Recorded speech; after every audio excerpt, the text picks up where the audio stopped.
할렐루야. 4월 5일 월요일 새벽 기도를 시작하도록 하겠습니다. 사도신경으로 우리의 신앙을 고백하시겠습니다. 나는 전능하신 아버지 하나님 천지의 창조주를 믿습니다. 나는 그의 유일하신 아들 우리 주 예수 그리스도를 믿습니다.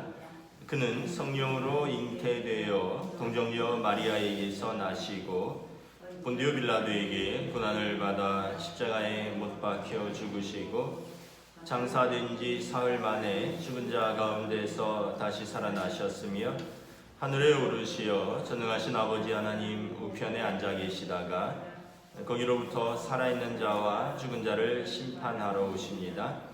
나는 성령을 믿으며 거룩한 공교회와 성도의 교제와 죄를 용서받는 것과 몸의 부활과 영생을 믿습니다. 아멘. 찬송가 246장 찬양하시겠습니다. 찬송가 246장입니다.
구약성경 출애굽기 1장 1절부터 14절까지 말씀입니다.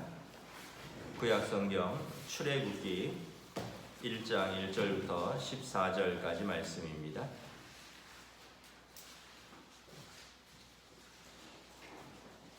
출애굽기 1장 1절부터 14절입니다. 제가 가진 성경으로 구약성경 82쪽입니다. 다 찾으신 줄 알고 저와 여러분들이 한 절씩 교도하도록 하겠습니다. 출애굽기 1장 1절부터 14절 말씀입니다. 야곱과 함께 각각 자기 가족을 데리고 애굽에 이른 이스라엘 아들들의 이름은 이러하니 루벤과 시므온과 레위와 유다와 이사갈과 수불론과 베냐민과 단과 납달리와 갓과 아셀이요 야곱의 허리에서 나온 사람이 모두 70이요 요셉은 애굽에 있었더라. 요셉과 그의 모든 형제와 그 시대의 사람은 다 죽었고 이스라엘 자손은 생육하고 불어나 번성하고 매우 강하여 온 땅에 가득하게 되었더라. 요셉을 알지 못하는 새 왕이 일어나 애굽을 다스리더니 그가 그 백성에게 이르되 이 백성 이스라엘 자손이 우리보다 많고 강하도다. 자 우리가 그들에게 대하여 지혜롭게 하자. 두렵건대 그들이 더 많게 되면 전쟁이 일어날 때 우리 대적과 합하여 우리와 싸우고 이 땅에서 나갈까 하노라 하고 감독들을 그들 위에 세우고 그들에게 무거운 짐을 지워 괴롭게 하여 그들에게 바로를 위하여 국고성 비돔과 람셋을 건축하게 하니라. 그러나 학대를 받을수록 더욱 번성하여 퍼져나가니 애굽 사람이 이스라엘 자손으로 말미암아 근심하여 이스라엘 자손에게 일을 엄하게 시켜 어려운 노동으로 그들의 생활을 괴롭게 하니 곧 흙 이기기와 벽돌 굽기와 농사의 여러 가지 일이라. 그 시키는 일이 모두 엄하였더라. 아멘. 할렐루야.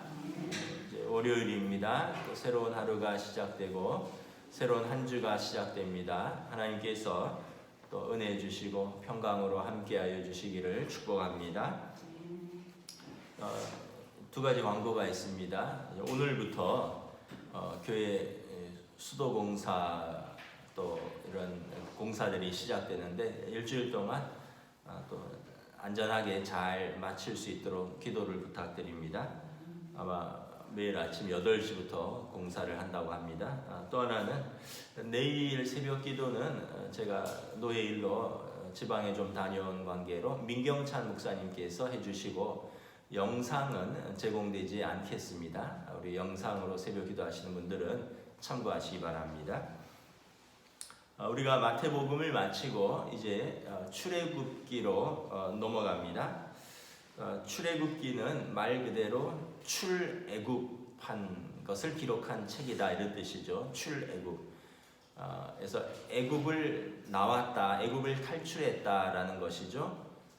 영어로는 이제 엑소더스고 이게 이제 헬라어로는 에크호도스라는 단어의 합성어인데 에크는 밖으로라는 뜻이고 호도스는 길이라는 뜻입니다. 그 길에서 나왔다.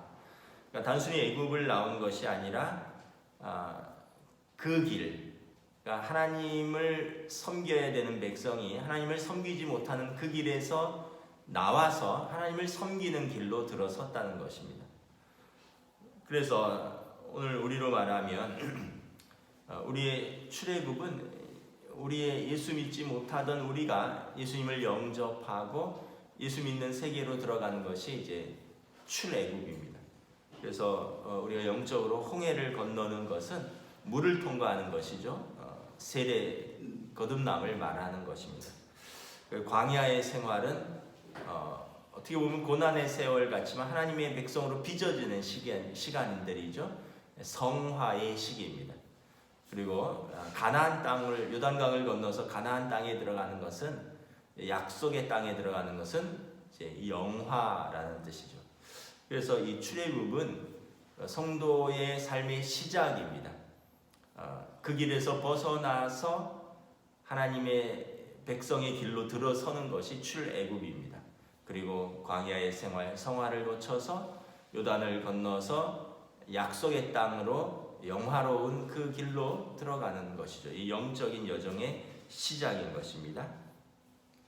1절, 2절, 3절에 보면 애굽 땅에 살고 있었던 사람들이 처음에는 70명이 애굽으로 이주하여 왔다라고 말을 합니다. 우리가 창세기를 통해서 잘 알고 있죠. 이 요셉이 형들의 그 시기와 또 모함 때문에 보디발의 집으로 종으로 팔려왔습니다. 그리고 요셉이 그곳에서 하나님의 뜻 가운데 감옥에 들어갔다가 총리가 됩니다. 그리고 7년 풍년과 7년 기근을 통하여 바로의 신임을 얻어서 총리가 되어서 이제 요셉의 황금기를 구사하는 거죠. 그럴 때 이제 기근 속에서 요셉의 형제들, 야곱이 형제들을 보내서 쌀을 사러 보내면서 2번이나 그런 과정을 통해서 아예 야곱의 그 일가가 다 이제 애굽으로 이주하게 됩니다. 그때 70명이라는 거죠. 12지파의 아마 남자들만 기록한 것으로 보이는데 요셉과 그의 2 아들은 애굽에 살고 있었고 70명의 야곱의 다른 아들들과 그 자녀들이 이주를 하게 되는 것입니다. 그러면서 이제 이 족장 시대에서 이제 민족 시대로 넘어가는 거죠. 족장 시대는 무슨 말이냐 하면 아브라함, 이삭, 야곱, 이 아브라함으로부터 시작된 그리고 창세기 보면 아브라함에게 조카 롯이 이제 어디 그 적군에게 잡혀갔을 때 아브라함이 314명의 군사를 이끌고 싸워서 롯을 찾아옵니다. 그 얘기는 뭐냐면 아브라함 개인이 아니라 아브라함과 또 이삭이라는 그 정도만 있지만 또 아브라함이 이제 후처를 얻어서 다른 자녀들도 얻었죠. 그뿐만 아니라 그에게 속한 사람들이 남자들만 장정으로 314명이 넘었다는 거죠. 그러니까 족장 시대가 열린 겁니다. 우리로 말하면 이제 이런 거죠. 이제 집성촌 같은 겁니다. 무슨 가문, 무슨 성씨가 어느 지방에서 발원해서 거기에 터를 잡고 살다가 나중에 뭐 그 성씨가 뭐 어느 왕국을 이루고 뭐 김혜김 씨가 뭘 어느 나라 또 뭐 무슨 박혁거세가 어느 나라를 이루고 뭐 이런 식으로 이제 뭐 이런 그렇게 이제 발전되는 것입니다. 이스라엘의 역사는 아브라함이라는 족장으로부터 시작해서 이삭과 야곱 그리고 요셉 때에 이르러서 이제 70명이 넘어가고 이후에 하나님께서 약속하신 대로 이제 번성하고 생육하여서 땅에 가득하게 됩니다. 그래서 우리가 이제 출애굽할 때 이제 얼마나 되느냐? 이제 남자만 60만이다라고 성경은 기록하고 있습니다. 12지파를 민수기에 보면 민수기가 무슨 뜻이냐면 넘버링이라는 뜻입니다. 민수기 백성 민자 숫자 백성들의 숫자를 기록하다. 민수기가 광야를 나오면서 백성들의 수를 다 조사를 합니다. 12지파를 그때 남자들만 60만이다. 그러니까 이 400년이라는 기간이 이제 애굽에 있었던 기간인데 70여 명이 400년이 지나면서 남자들만 60만으로 늘어난 것이 되는 거죠. 그래서 7절에 보면 요셉과 그 형제와 그 시대의 사람은 다 죽었지만 이스라엘 자손은 생육하고 불어나고 번성하여 매우 강하여 온 땅에 가득하게 되었더라. 우리가 아브라함의 약속이 생각나죠. 창세기 12장 1절 2절에 하나님께서 아브라함을 부르십니다. 너는 본토 친척 아버지 집을 떠나서 내가 내게 지시할 땅으로 가라. 그러면서 내가 너를 복주어서 생육하고 번성하여서 내 자손을 하늘의 별처럼 땅의 모래처럼 풍성하고 가득하게 하리라. 너를 축복하는 자를 축복하고 너를 저주하는 자를 저주하고. 그래서 하나님이 그를 복의 통로로 쓰시겠다라고 약속을 하셨는데 그 약속이 이제 이루어 한 400여 년이 지나서 이루어진 것을 볼 수 있는 것이죠. 그래서 하나님께서 창세기 1장에 보면 사람을 지으시고 보시기에 좋았더라 하시면서 사람에게 사명을 주십니다. 청지기의 사명을 주시죠. 땅에 가득하고 생육하고 번성하여 땅에 충만하라. 그리고 땅을 다스리라. 하나님의 뜻은 하나님께서 이 땅에서 하나님의 백성들이 생육하고 번성하며 땅에 충만하고 하나님의 뜻대로 이렇게 다스리기를 원하시는 것입니다. 그런데 이것을 원치 않는 세력이 있는 거죠. 하나님의 백성이 생육하고 번성하여 땅에 가득하고 하나님의 뜻대로 땅에서 살아가는 것을 반대하는 세력이 있습니다. 영적으로는 사단의 세력이고요. 이 사단의 세력을 이제 눈으로 보이게 애굽의 바로 왕이라는 그 세력이 나타납니다. 창세기 보면 그 뱀과 여자의 관계를 묘사를 하면서 이제 뱀이 하와를 꼬이죠. 하와가 선악과를 먹고 둘 다 징계를 받으면서 뱀은 여자의 발꿈치를 물 것이고 발꿈치를 상하게 할 것이고 여자는 뱀의 머리를 밟을 것이다. 그러니까 그리스도가 오시기까지 이 영적 전쟁은 계속해서 일어나는 것입니다. 뱀은 사단을 의미하는 것이고 여자의 후손은 그리스도를 의미하는 것입니다. 그러니까 사단은 그리스도를 십자가에 못 박으려고 그리스도를 해하려고 끊임없이 그리스도와 그리스도의 백성들을 공격할 것입니다. 오늘 애굽의 8절에 요셉을 알지 못하는 새 왕이 일어나서 이제 이스라엘 사람들이 꼴보기 싫은 거죠. 그래서 이스라엘 사람들을 핍박하기 시작하는 것입니다. 이러면서 이제 영적 전쟁이 일어나기 시작을 하는 것입니다. 8절에 요셉을 알지 못하는 새 왕이다 이런 뜻은 뭐냐면 요셉이 섬기는 하나님을 알지 못하는 애굽의 파라오들이다 이런 뜻입니다. 요셉이라는 아주 특출한 총리가 지혜롭고 하나님을 경외하는 총리가 이제 애굽의 기근을 해결했을 뿐만 아니라 사실은 애굽뿐만 아니라 그 당시에 그 전 세계 기근을 다 해결을 한 것이죠. 그래서 애굽의 요셉의 이름이 알려졌고 요셉을 존경하는 왕들이 아마 한동안 이어졌을 것입니다. 그러다가 이제 그 왕들이 요셉을 잊어버리게 되고 그리고 요셉이 섬기는 하나님을 그들이 기억하지 못하게 되면서 그들의 마음속에 이런 생각이 일어나는 거죠. 9절에 이 백성이 우리보다 많고 강하다. 10절에 보면 우리가 그들을 지혜롭게 대해야 하는데 전쟁이 일어나면 그들이 우리 대적과 합하여 우리와 싸우면 이제 우리가 위험해지고 또 그들이 독립을 꾀할까 생각한다는 것입니다. 그래서 이제 그들이 그 생각을 못하도록 아예 그들을 노예 삼자라는 것입니다. 창세기에 보면 요셉이 그 가족들을 초청을 합니다. 우리로 말하면 이제 가족 초청 이민이죠. 그러면서 바로가 야곱에게 너의 직업이 무엇이냐라고 물으면 요셉이 이렇게 대답을 하라고 말했습니다. 목축입니다. 왜냐하면 애굽 사람들은 농사를 짓는 사람들이기 때문에 그 나일강의 그 비옥한 삼각주 지역에서 농사를 짓는 사람들이기 때문에 냄새나는 양치면서 이리저리 다니는 이 유목민들을 좀 천하게 여겼습니다. 그래서 야곱에게 요셉의 아버지이지만 그들에게 목축이라 그러면 아유 우리랑 좀 격이 다른 사람들이구나 이렇게 생각을 할 거라는 거죠. 어디를 땅을 주기를 원하느냐 하면 고센 지역 땅을 달라라고 말을 했습니다. 고센 지역 땅은 뭐냐면 애굽의 변두리입니다. 애굽의 변두리. 근데 사실은 그곳이 왜 하나님의 뜻이었냐면 이제 애굽에서 조금만 더 가면 이제 국경이죠. 우리로 말하면 애굽 국경입니다. 홍해만 건너면 애굽을 벗어나는 것이기 때문에 그렇습니다. 애굽의 중심부 땅도 아니고 뭐 카이로라든가 뭐 알렉산드리아처럼 애굽의 중심 도시도 아니고 저 애굽의 남쪽 도시도 아니고 애굽의 북쪽 도시 끄트머리라는 거죠. 그 얘기는 사실은 요셉이 하나님 주신 지혜로 언젠가 이 백성이 이 땅을 나갈 때를 염두에 둔 것입니다. 요셉이 뭐라고 그랬습니까?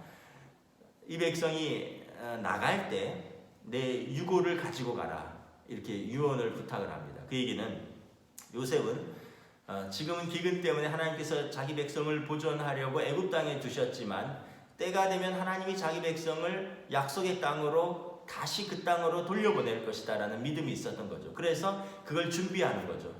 그래서 이제 그 애굽 사람들이 별로 경계하지 않는 그런 직업을 이야기하고 그런 끄트머리 땅, 그 홍해와의 경계를 붙은 그 땅을 달라고 한 것입니다.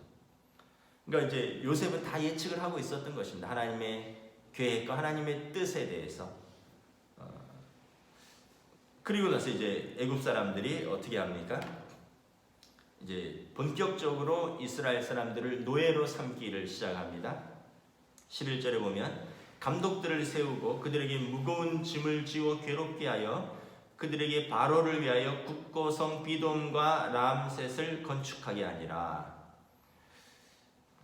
비돔과 람셋, 고센 지역에 이제 비돔과 람셋이라는 국고성을 건축하게 합니다. 대규모 토목공사, 건축공사를 시작을 하는 건데, 이 비돔과 람셋에서 이제 제가 2000년에 그 이제 성지순례를 갔다 왔는데, 그때 이 람셋을 방문을 했었습니다. 람셋, 국고성이죠. 지금은 뭐 그런 건물이라든가 어떤 흔적이 남아 있지는 않습니다. 뭐 지금부터 4000년 전, 4500년 전 사건이니까 건물이 남아 있지는 않은데, 지금도 이렇게 바닥을 이렇게 쓸다 보면 이 볏집단에서 나온 그 볏잎들, 그 뭐라 그러죠? 그 이삭들, 그러니까 이제 알갱이가 있는 건 아니고 이 볏짚들이 이렇게 묻혀 있던 그런 흔적들이 나옵니다. 그래서 거기서 이제 막 하면 그런 이삭들 같은 거를 찾으면 이제 그거를 이제 하나씩 갖고 오곤 했어요. 왜냐하면 이것이 이스라엘 사람들이 이곳에서 노동을 했던 흔적이다. 나중에 보면 알겠지만 그 당시는 이제 볏짚으로 이제 진흙이랑 이제 이렇게 반죽을 해서 또 벽돌과 더불어서 이렇게 건물을 올렸던 거죠. 그러니까 국고성이라는 것은 이제 국가의 양식을 보관하기 위한 큰 그 창고 같은 것을 짓는 것입니다. 그 이집트는 그 당시에 이제 세계 최대의 식량 생산국이었습니다. 나일강이 있고요. 나일강의 그 물줄기는 마르지 않는 강이죠. 그러니까 농사를 날씨가 또 따뜻하고 이러니까 막 농사를 2번씩 짓고 3번씩 짓고 얼마나 축복입니까?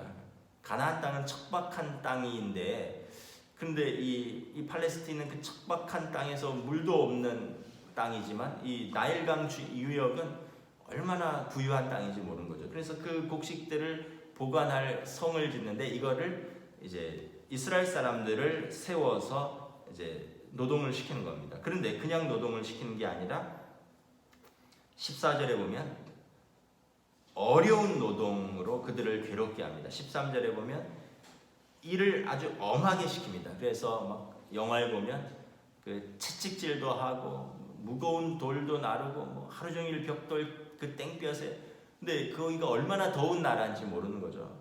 그래서 뭐 제대로 음식도 잘 안 주고 뭐 이러면서 막 쓰러지고 매맞고 하루 종일 흙이고 벽돌 굽고 아주 엄하게 감독해서 그들의 삶을 괴롭게 하였다라는 거죠. 우리가 이걸 보면서 한 가지 생각하는 것은 뭐냐면 우리의 삶의 고난을 통해서 우리는 생각하게 되는 거죠. 뭘 생각하게 되는 거죠? 고난이 없으면 그냥 그곳에서 만족하게 되는 거죠. 여기가 좋사오니 하고 아마 이제 애굽에서 하나님을 온전히 섬기고 예배하지 못하던 것에 대해서 백성들도 별다른 어떤 생각이 없었을 것입니다. 그러나 이제 고난이 시작되면서 사람들이 생각을 하는 겁니다. 우리를 학대하는 저 사람들은 누구인가? 그리고 우리가 애매히 고난을 받는 우리는 누구냐라는 거죠. 하나님은 왜 우리에게 이렇게 고난을 주시는가? 하나님께서 우리에게 원하시는 바는 무엇인가? 그러면서 그들이 이 땅을 떠날 생각을 하게 되는 것입니다. 여러분, 만약에 요셉을 알지 못하는 왕이 일어나지 않고 그들을 핍박하지 않고 이제 내일 본문이 이제 본격적으로 남자아이들은 다 살해를 합니다.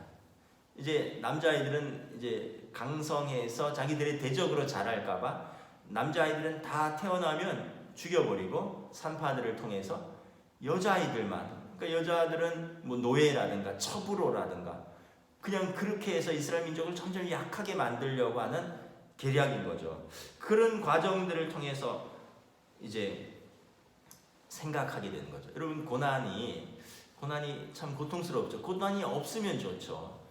고난이 없으면 하나님 우리에게 은혜 주셨구나 하고 있는데, 한편으로는 그러면서 우리가 영적으로 점점 더 약해지거나 아니면 영적으로 이제 게을러지는 것에 대해서 인식이 없는 거죠. 그런데 여기가 좋사오니, 그러다 고난이 본격적으로 시작되면 우리가 정신을 바짝 차리는 겁니다.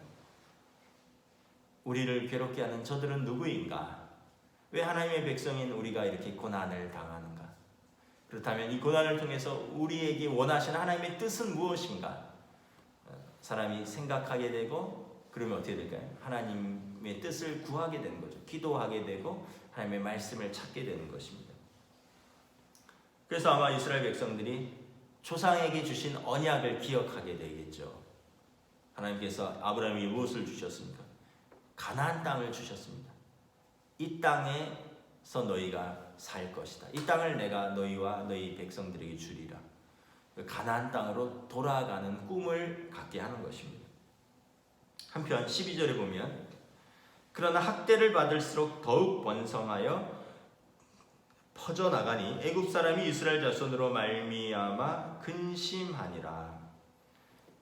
학대를 하는 사람들은 더욱 근심하게 되고요, 학대를 받는 사람들은 꺾이지 않고 더욱더 하나님께서 그들을 지키고 보호하신다는 겁니다. 번성하게 된다는 것입니다. 그래서 고난이 무익한 것 같지만, 그러나 이 고난 속에서 하나님의 백성은 더 연단되고 더 성숙하고 그리고 하나님의 뜻에 합당하게 빚어지는 것이 되는 거죠. 애굽 땅에 가만히 있었으면 그냥 한 귀퉁이의 소수민족으로 애굽 땅에 흡수되어서 포함되어서 살았으면 이스라엘이라는 민족, 이스라엘이라는 나라, 그리고 이런 이름과 민족이 생겨나지 않았을 수 있습니다. 그냥 이집트에서 함께 살던 소수민족들. 그런데 끊임없는 이런 고난 속에서 저항을 하는 거죠. 그러면서 그 속에서 꽃이 피는 것입니다. 하나님의 뜻이 무르익어가는 것이죠.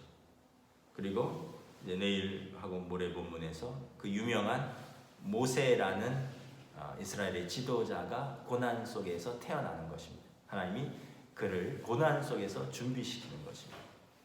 말씀을 마치겠습니다.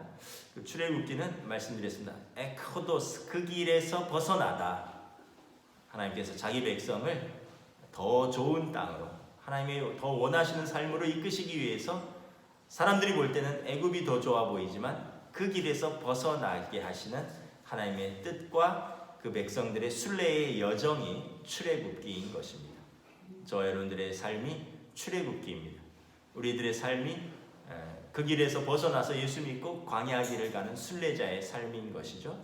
하나님이 항상 우리를 지키시고 도우시고 인도하시는 그 삶인 것입니다. 기도하겠습니다. 하나님 은혜를 감사합니다. 오늘부터 이제 출애굽기로 이스라엘 백성이 어떻게 민족이 되고 그들이 어떤 고난을 거쳐서 광야로 나오게 되고 그 광야 생활을 거쳐서 약속의 땅에 들어가며 하나님의 백성으로 빚어지는지 우리가 이 기록을 통하여 또 성경의 말씀을 통하여 오늘 우리의 삶을 다시 한번 돌아봅니다.